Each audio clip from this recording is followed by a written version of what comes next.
Las declaraciones del embajador de Estados Unidos en nuestro país movieron el avispero. Un secreto a voces que de repente empieza a ventilarse públicamente y en donde se manifiestan un sinnúmero de conductas ante las cuales la institucionalidad evidentemente no ha hecho nada. Entonces las dudas, ¿qué tan profunda es la penetración del narcotráfico dentro de los estamentos del Estado? Y más allá de eso, ¿qué se está haciendo? Lo vamos a analizar con el coronel Mario Pazmiño, ex jefe de inteligencia del Ejército, analista de temas de seguridad. Coronel, buenos días, bienvenido a Contacto Directo. Muy buenos días, Lenín. Gracias por la invitación. Cuando ocurrió el ataque de Angostura se tomaron algunas decisiones a propósito de la fragilidad del país en temas relacionados a la defensa de la integridad y la soberanía. Entre las medidas que se tomaron en ese momento estuvo la reestructuración de los servicios de inteligencia militar y policial. Yo le pregunto si esa reestructuración fortaleció o debilitó la seguridad en el país. Esa reestructuración, supuesta reestructuración de los sistemas de inteligencia, lo único que hizo es crear un sistema de inteligencia político que en vez de funcionar acorde a las necesidades del Estado ecuatoriano, funcionó cumpliendo los requerimientos que tenía el presidente de la República de ese entonces, el señor Correa, los del partido político y la ideología política, un proceso revolucionario. Para eso sirvió el sistema de inteligencia. Es por eso que se desmantela directamente la estructura de inteligencia que tenía el Estado ecuatoriano y sobre todo se desmantela el sistema de contrainteligencia militar que al momento, y policial también, que al momento hubiera servido para poder generar un taponamiento a este proceso de penetración del crimen organizado.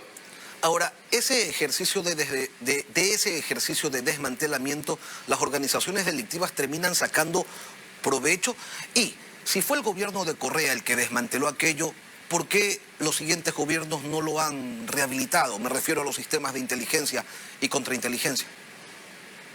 Bueno, cada uno de los diferentes gobiernos posteriores no quiso entrar a hacer unas auditorías que eran vitales y que son vitales para la transparencia que necesita el pueblo ecuatoriano.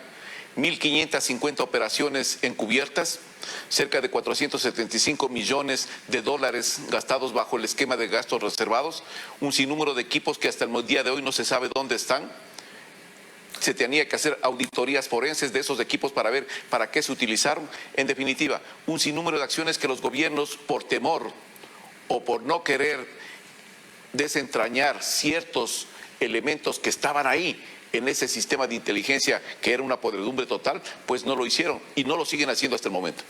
Esto que vivimos hoy en el país, inundados por el narcotráfico, desbordados por el narcotráfico, por la violencia en las calles, con un descontrol absoluto en las prisiones del país, ¿es el resultado de acciones particulares de algunos funcionarios y uniformados o estamos hablando a estas alturas de un Estado fallido que ha sido transversalmente tomado por el narcotráfico y que como resultado de ello tenemos al Ecuador ya como una plataforma internacional de distribución de drogas de donde sale casi el 38% de toda la droga que produce Colombia? Básicamente lo que usted acaba de decir es correcto, porque recordemos que el cambio de estatus que sufrió el país a partir del 2004-2005 se transforma en un país de tránsito, se transforma en un país de acopio y plataforma internacional de distribución y posteriormente en el 2019 cambia nuevamente de estatus a un país procesador. Así nos cataloga la administración Biden y también somos catalogados como una de las principales puntos de salida de droga en el Pacífico. Somos una plataforma internacional reconocida así para la exportación de cocaína. Esto genera una mayor penetración en tres grandes áreas. La primera, la penetración gubernamental a través de campañas políticas, los aportes del crimen organizado en las campañas políticas. El segundo, la penetración de los organismos de seguridad y control, específicamente en la Policía Nacional, Fuerzas Armadas, Policía Militar Aduanera, en los diferentes controles aéreos y también de puertos. Y el tercer elemento, la penetración de los operadores de justicia, donde se compran las conciencias de jueces y fiscales que levantan la bandera de la impunidad permanentemente en nuestro país. Entonces usted tiene un esquema claro de un país que camina hacia ser considerado internacionalmente un Estado fallido. Por esas penetraciones a las que usted hace referencia, coronel, es que las declaraciones del embajador no revelan algo nuevo. Lo que está haciendo es público una realidad que ya se sabía desde hace tiempo. está diciendo algo sobre lo que se habla desde hace mucho aquí en el Ecuador. Por ejemplo, el origen de los altos patrimonios de muchos oficiales de la fuerza pública. Y aquí la pregunta es, ¿qué se ha hecho, coronel? ¿Esto es algo que se investiga o como son altos oficiales no se los toca? A ver, recuerde usted que el 5 de abril del 2011, la embajadora de los Estados Unidos, a través de esa fuga de información de Wikileaks, hace claramente unas declaraciones con relación a la penetración que había realizado el crimen organizado sobre las instituciones policiales. Y esto le costó a esa funcionaria la salida del Ecuador. Por otro lado, las declaraciones del señor embajador de los Estados Unidos actualmente sobre el tema de narcogenerales, lo que está haciendo indirectamente, señores, porque la diplomacia norteamericana es muy cautelosa en tratar de inmiscuirse en los asuntos de cada país, pero cuando ve que se está desbordando un tema, inmediatamente intervienen. ¿Y por qué intervienen en este caso? Porque le están diciendo al Estado ecuatoriano, señores, su sistema de contrainteligencia que estaba llamado para poder detener toda esta penetración del crimen organizado, no lo está haciendo. Es un sistema ineficiente, por lo tanto, le toca salir a un embajador para decirle, coronel, a la comunidad ecuatoriana. Es algo que nos debe llamar la atención porque no hay general pobre ni en las Fuerzas Armadas ni en la policía.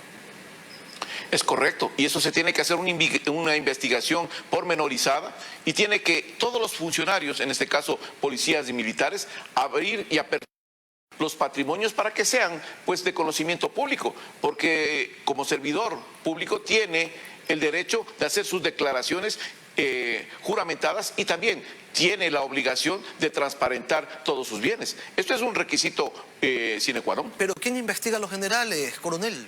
¿Los subordinados? Para eso es el sistema de contrainteligencia, o en la Policía Nacional lo que llaman control interno. Son sistemas de inteligencia que se encargan de ir verificando si alguno de sus funcionarios, alguno de sus miembros, tiene o no tiene alguna situación diferente a su modo de vida normal. Hay patrimonios que superan más del millón y tanto de dólares, que eso es sumamente difícil que un miembro de la fuerza pública pues lo tenga. Pero eso tendrá que justificar cada uno de las personas en este caso. ¿Qué tan cerca estamos de la posibilidad de que prime el espíritu de cuerpo como ha sucedido en ocasiones anteriores y que esta alerta que da el embajador de Estados Unidos quede en nada? Estados Unidos a final de cuentas les retira las visas y les impide el ingreso a ese país, pero en el Ecuador aquello no soluciona el problema. Indudablemente que no soluciona el problema. Yo creo que un espíritu de cuerpo sería algo completamente nefasto para la institucionalidad. Lo que nos están diciendo indirectamente es que existe una crisis institucional, un fraccionamiento en la institución policial. Eso es lo que nos están diciendo. Y lamentablemente, a mi criterio personal, el presidente de la República debió haber llamado al embajador para que amplíe esta denuncia que había presentado, de tal manera de poder contar con un sinnúmero de más elementos que le permitan al gobierno pues tomar decisiones y acciones.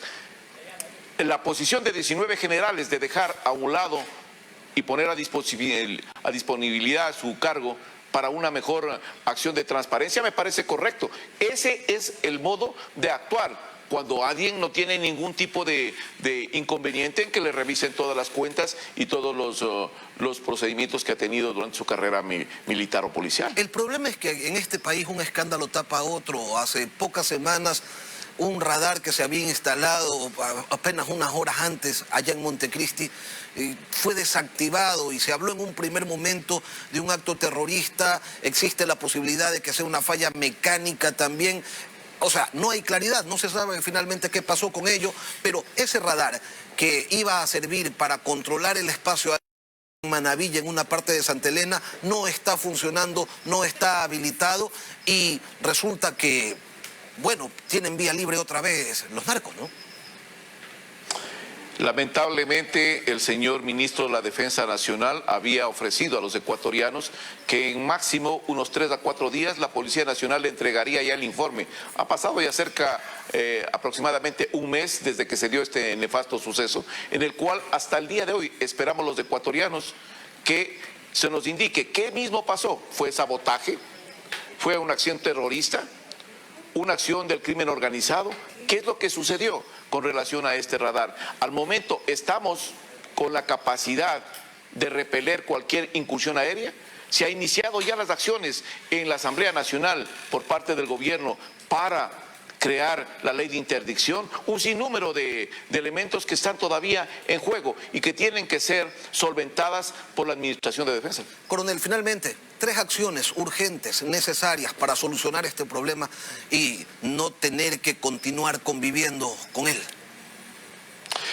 Para combatir el crimen organizado, como lo he venido diciendo, son 5 recomendaciones rapidísimas. La primera, restablecimiento de la Fuerza de Tarea Conjunta Esmeraldas. Segunda, creación de una Fuerza de Tarea Conjunta del Litoral Ecuatoriana ubicada en Manabí, especialmente en el Aromo. Tercera, ante el flujo permanente de droga que sale desde el puerto de Guayaquil, puerto de Manta, es necesario una militarización de puertos y aeropuertos. Tercero, reestructuración de los sistemas de inteligencia, porque al momento no dan pie con bola. Y cuarto, que es sumamente importante, utilizar las unidades especiales que tiene y que son un orgullo para el pueblo ecuatoriano en su territorio. ¿Qué quiero decir con esto? Infantería de Marina a patrullar todo lo que es lagos, esteros, ríos.